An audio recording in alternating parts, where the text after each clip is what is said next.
रहीम अस्सलाम वालेकुम। तो जी आज मैं आप लोग के लिए सिर्फ़ और सिर्फ 2 मिनट में बनने वाला पूरे महीने भर का मैंगो जूस बनाने की बहुत ही आसान और सस्ती सी रेसिपी लेकर आई हूँ। सिर्फ़ और सिर्फ 1 आम और 1 कैरी के साथ आप पूरे महीने भर का जूस बना के तैयार करके रख सकते हैं। बिल्कुल बाज़ार जैसा जो जूस होता है ना, डब्बे वाला महँगे-महँगे जूस अब आप खुद घर में बना के तैयार कर सकते हैं, ठीक है? No artificial food colour, no chemical, no extra काम का झंझट, कोई बर्तन आपके ज़्यादा गंदे नहीं होंगे। बहुत ही क्विक, ईज़ी और झटपट सी रेसिपी आपके लिए लेकर आई हूँ, तो चलो उसको हम बनाना स्टार्ट करते हैं। सबसे पहले मैंने यहाँ पर ले लिया 1 अदद आम और 1 अदद कैरी। एक मीडियम साइज़ का मैंने यहाँ पर आम ले लिया और एक छोटे साइज़ मैंने यहाँ पर ले लिया कैरी। आम में आपने ध्यान रखना है कि जो आप आम इस्तेमाल कर रहे हो ना, वो अच्छे ब्राइट येलो कलर वाला आम हो।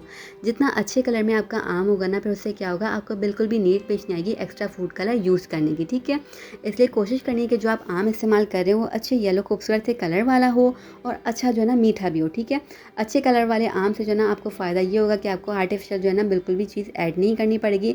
बहुत ही खूबसूरत सा जूस, बिल्कुल बाजार जैसा जो कलर होता है ना, वही आपका आ जाएगा, ठीक है? आम की स्किन को पील ऑफ करने के बाद यहाँ पर जो मैंने कैरी ली हुई है, उसमें आपने क्या करना है कि जो आप कैरी इस्तेमाल करेंगे ना, वो आपने ध्यान रखना है एकदम कच्ची वाली कैरी हो। एकदम यहाँ पर मैं आपको छील कर दिखाती हूँ, एकदम वाइट मेरी कैरी होगी। यही वाली कैरी आपने इस्तेमाल करनी है। जो कैरी पक रही होती है या पकने की तरफ जा रही होती है, येलो कलर में जा रही होती है ना, वो आपने इस्तेमाल नहीं करनी है। उससे फिर क्या होगा, आपका जूस अच्छा बन के तैयार नहीं होगा। कोशिश करनी है जो आप कैरी इस्तेमाल करें वो अच्छी एकदम कच्ची और खट्टी वाली हो, ठीक है? क्योंकि वो जो मीठी हो रही होती है ना, जो पकना शुरू कर रही होती है, उससे आपका जूस अच्छा नहीं बनेगा, वो फ्लेवर नहीं आएगा, वो लुक भी नहीं आएगा बाजार वाला, ठीक है? बस कैरी की भी हमने यहाँ पर स्किन को पील ऑफ कर लिया है। एक मीडियम साइज़ का आम लिया तो एक छोटे साइज़ की कैरी ले लिया। अगर आप 2 आम लें बड़े साइज़ में, तो 2 मीडियम साइज़ में ना फिर आपने कैरी इस्तेमाल करनी है, ठीक है? उसी हिसाब से जितनी क्वांटिटी में आप बनाना चाह रहे हैं, उस हिसाब से आप इंग्रेडिएंट्स क्वांटिटी को कम या ज़्यादा कर लीजिएगा। फिर एक अदद ब्लेंडर जग के अंदर हमने रफ सा कट करके आम शामिल कर देना है और साथ ही साथ कैरी भी। नो एक्स्ट्रा काम का झंझट मैंने इसलिए बोला कि अक्सर लोग जो है ना, इसको बहुत ही लेंदी प्रोसेस के साथ, प्रोसीजर के साथ बनाते हैं।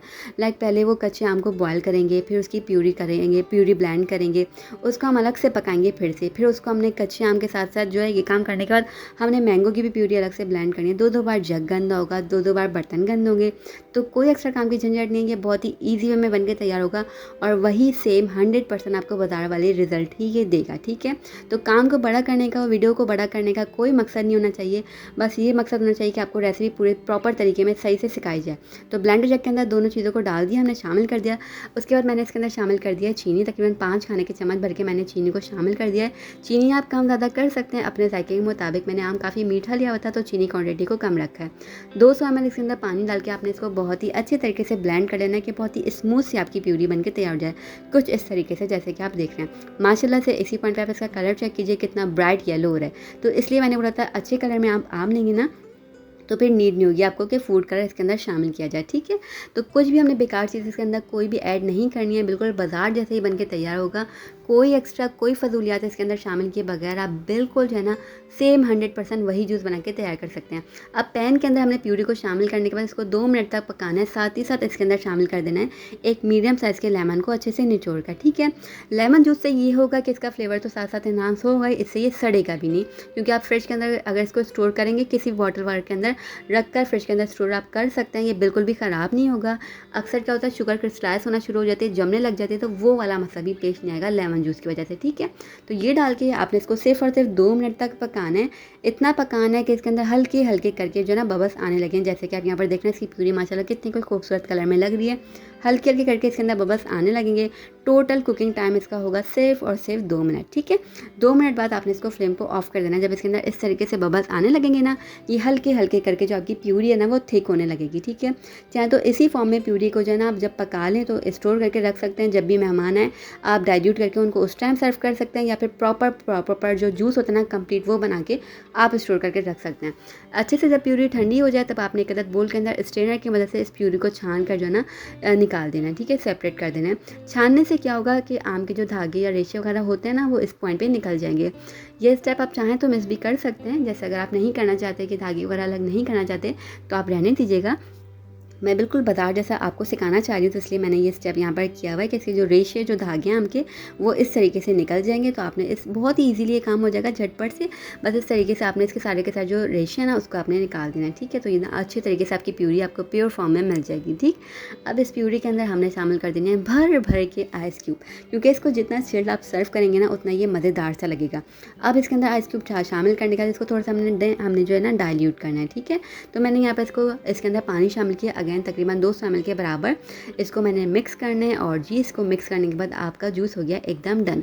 अभी इसकी मैं आपको जो है ना थिकनेस सिखाती हूँ। इसकी कंसिस्टेंसी आप चेक कीजिएगा, बिल्कुल बाजार जैसी होगी। कोई कॉर्नफ्लावर का इस्तेमाल नहीं है, कोई हमने बहुत लेंदी प्रोसेस का इसको पकाया नहीं है कि अलग अलग तरीके से हमने इसको पका के जो है ना अपने टाइम को वेस्ट करना है और झंझट में लाना है खुद को, नहीं। यहाँ पर आप माशाल्लाह से इसकी थिकनेस चेक कीजिए, बिल्कुल बाजार जैसी है, लुक भी बिल्कुल बाजार जैसा ही है। बल्कि समझिए मैं तो ये बोलूँगी कि ये बाजार से बेहतर जूस बन के तैयार होगा, क्योंकि बाजार में तो इतने केमिकल्स का इस्तेमाल होता है, पता नहीं कब के बने हुए होते हैं, वो बेकार चीज़ें होती हैं, उसके अंदर क्या क्या चीज़ें शामिल की होती हैं हमें कुछ नहीं पता होता। तो आप खुद घर में बना के ये प्रॉपर तरीके से बच्चों को दे सकते हैं, तो खुद आप सेटिस्फाई भी होंगे कि हमने बिल्कुल अच्छी चीज़ों ने जो है सर्व किए। मेहमानों को भी देंगे ना आप, तो आप यकीन कीजिए कोई फ़र्क नहीं महसूस करेगा, पकड़ पाएगा कि ये बाजार का नहीं है बल्कि ये खुद घर का बनाया हुआ है। इतना परफेक्टली बन के तैयार हो गया। यहाँ पर देख रहे हैं आप माशाल्लाह से इसकी थिकनेस कितनी कोई परफेक्ट खूबसूरत सी आई है। बस इसको हम सर्व करेंगे, एंजॉय करेंगे। ज़बरदस्त सा हमारा मैंगो जूस बन के हो गया डन। पूरे महीने भर के लिए आप इसको बेफिक्र होकर स्टोर करके रख सकते हैं। मैं आगे जाकर आपको दिखाऊंगी, मैंने बॉटल में इसको सर्व भी किया हुआ था, उस तरीके से भी जो ना आप स्टोर करके रख सकते हैं, या बच्चों को स्कूल वगैरह में भी दे सकते हैं। तो समर के लिए ये रेसिपी आपके लिए बेस्ट होने वाली है, इसको ज़रूर ट्राई कीजिएगा। अच्छी लगती रेसिपी फ्रेंड्स और फैमिली के साथ शेयर कीजिएगा, वीडियो को लाइक कीजिएगा, साथ ही साथ चैनल को सब्सक्राइब कर दीजिएगा और फेसबुक पर देखने वाली मेरी फेसबुक फैमिली जो है वो पेज को कर लीजिएगा फॉलो। बेल आइकन को लाजमी प्रेस कीजिएगा ताकि न्यू रेसिपीज़ की वीडियोस की नोटिफिकेशन आप तक इजीली पहुंचे और आप मज़ेदार सी रेसिपीज़ को ट्राई कर सकें। हम फिर मिलेंगे, तब तक अपना ख्याल रखिएगा। अल्लाह हाफ़िज़।